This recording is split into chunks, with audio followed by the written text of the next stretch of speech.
Hey friends, gak kerasa nih udah mau tahun 2024 aja. Nah, dengan menyambut tahun 2024, kita beralih ke tahun-tahun politik nih teman-teman. Kira-kira gimana sih pandangan masyarakat, mahasiswa, dan dosen terkait pemilihan presiden 2024?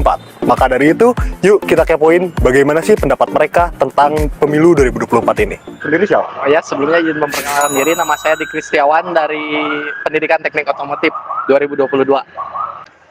Saya Siti Rubaiah dari Prodi Pendidikan Bahasa Sunda. Kalau tetehnya? Saya Suci Tresna Utami dari Pendidikan Bahasa Sunda. Sebenarnya sosok pemimpin seperti apa sih yang dibutuhkan Indonesia itu, Kang?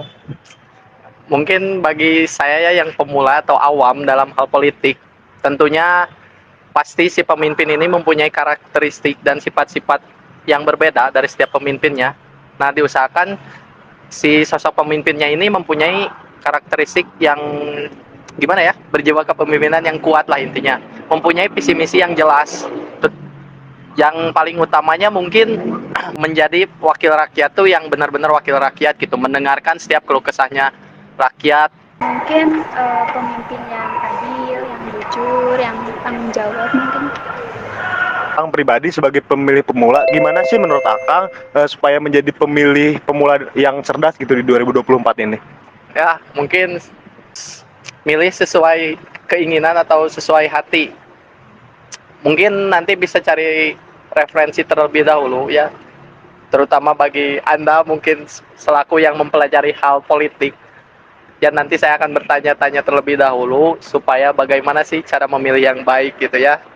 Oke, jadi mungkin menurut Akang untuk jadi pemilih pemula yang cerdas itu hal poin utamanya tuh yang paling pertama lebih kenali dulu ya bagaimana paslonnya dan memilih itu sesuai keinginan hati gitu ketika kita udah tahu paslonnya bagaimana gitu. Ya. Dan ikuti prosedurnya mungkin sesuai apa yang seharusnya gitu ya, Kang. Ya, Kan ada capres gitu. Nanti kan bisa dilihat dulu, misalkan kepribadiannya seperti apa gitu.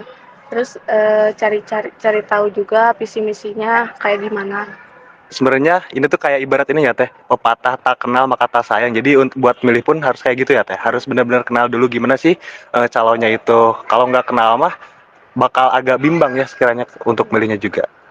Pertama tuh Pak, kan Pilpres tuh udah mau mulai ya Pak 2024. Nah, masih banyak nih kebingungan di antara pemilih yang nantinya bakal milih. Dari Bapak sendiri, gimana sih supaya menjadi pemilih yang cerdas itu Pak buat nanti 2024?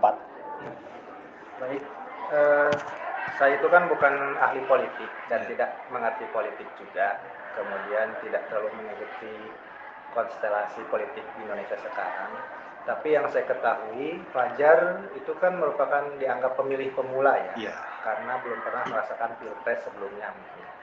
Nah, bagi saya pribadi, saya belajar dari pengalaman ketika akan memilih calon presiden dan wakil presidennya. Yang saya lihat itu bukan figurnya siapa, tetapi apa sih visi dan misi dari pasangan presiden tersebut, capres dan cawapres tersebut. Kalau memang visi misinya secara akademik itu bisa teruji, kemudian bisa dikatakanlah bukan hanya ujung-ujungnya janji-janji politik, itu otomatis menjadi bahan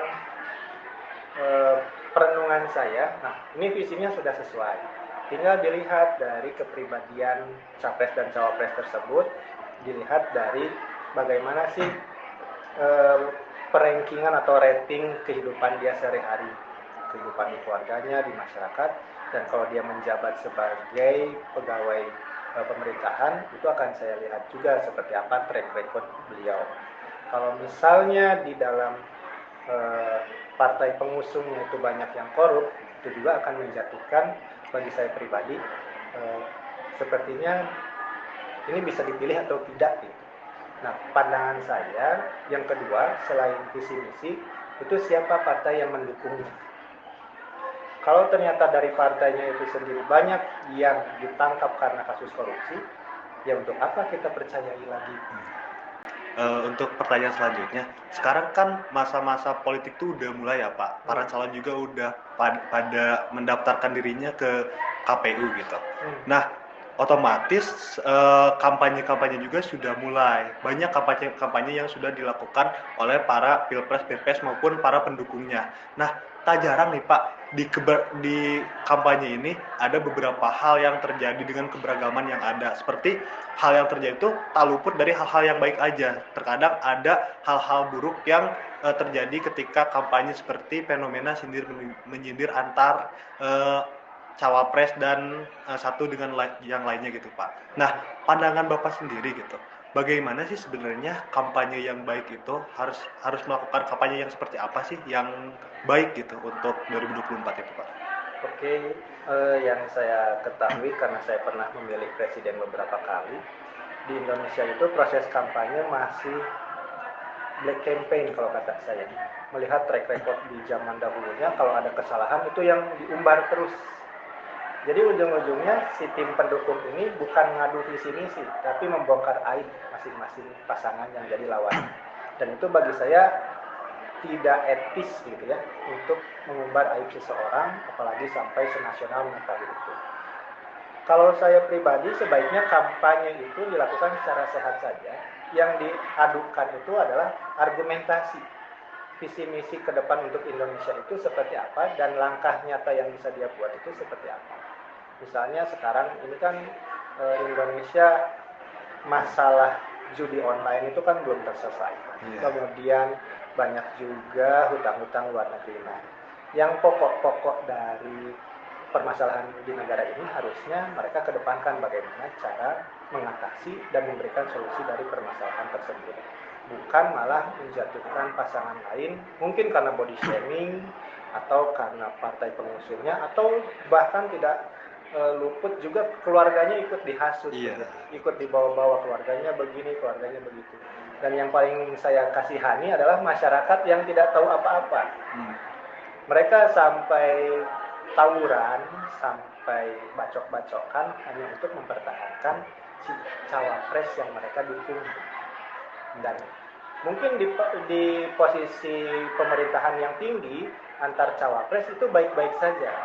Seperti yang kita tahu, di pemilihan sebelumnya itu kan hanya Pak Prabowo dan Pak Jokowi. Mereka pada dasarnya saling berangkulan, tapi yang di bawahnya ini saling pukul-memukul gitu. Bahkan ada yang pernah kejadian sampai yang punya makam ini adalah pengusung cawapres A, yang meninggal pemilih cawapres B, sampai tidak diterima dia untuk dikumpulkan di tanah wakaf tersebut karena milik si pendukung yang A ini. Nah, bagi saya yang harus dipikirkan oleh tim sukses itu visi misi saja, supaya masyarakat yang di bawah pun itu ikut teredukasi bahwa yang dilihat dari figur itu adalah visi misinya seperti apa. Jadi sebenarnya Pak, kampanye itu benar-benar berpengaruh besar ya Pak kepada masyarakat, apa terlebih gitu masyarakat yang berada di bawah-bawah gitu. Jadi efek dari kampanye yang buruk antara masyarakat yang berada di atas atau politikus-politikus yang ada di atas tuh benar-benar efeknya berdampak buruk juga gitu ya Pak ke bawahnya ya. Iya, karena yang di tingkat pemerintahan mereka itu hanya berpolitik, main politik, tapi yang di bawah ini mainnya pakai psikologis dan pakai hati gitu. Sehingga ketika pasangannya dihina, itu yang timbul adalah dendam dan ingin melampiaskannya dengan cara kekerasan seperti itu. Nah, harusnya pada saat pilpres seperti ini, para capres dan cawapres juga ikut mengedukasi masyarakat supaya menjadi pemilih yang cerdas gitu. Dan sekarang Fajar dan yang seumuran itu kan jadi lumbung sebetulnya, lumbung suara. Nah, belakangan ini saya mendengar juga ada kampanye terselubung melalui pendanaan event Korea, apalah, seperti kegiatan K-pop seperti itu. Itu kan berarti ada cara-cara yang berbeda tuh dari yang sebelumnya, karena generasi sekarang kan banyak yang suka K-pop, jadi mereka hadir di sana. Nah, bagi saya itu tidak masalah karena itu cara mereka untuk mendapatkan simpati. Yang penting tidak black campaign saja kalau bagi saya. Ya, jadi izin menyimpulkan ya Pak, jadi kampanye yang baik itu kampanye yang tidak black campaign, tapi kampanye yang secara bersih gitu, yang tidak merugikan pihak-pihak lain, tidak menyatukan pihak lawan, ataupun tidak dengan ujaran-ujaran kebencian kepada pihak lawan. Karena dengan kampanye yang baik juga nanti akan berimbas baik juga kepada para pendukung dari kalangan masyarakatnya sendiri ya Pak. Oke, betul. Kurang lebih seperti itu. Yang saya inginkan sebetulnya bukan tidak boleh menjatuhkan, tapi adu argumen saja, adu gagasan.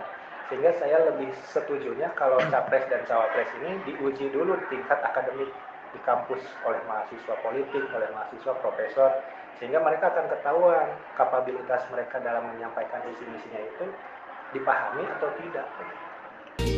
Nah, itu dia friends pendapat dari mahasiswa, dosen, dan warga sekitar terkait pemilu 2024. Nah, udah siapkah kalian menyambut pemilu 2024?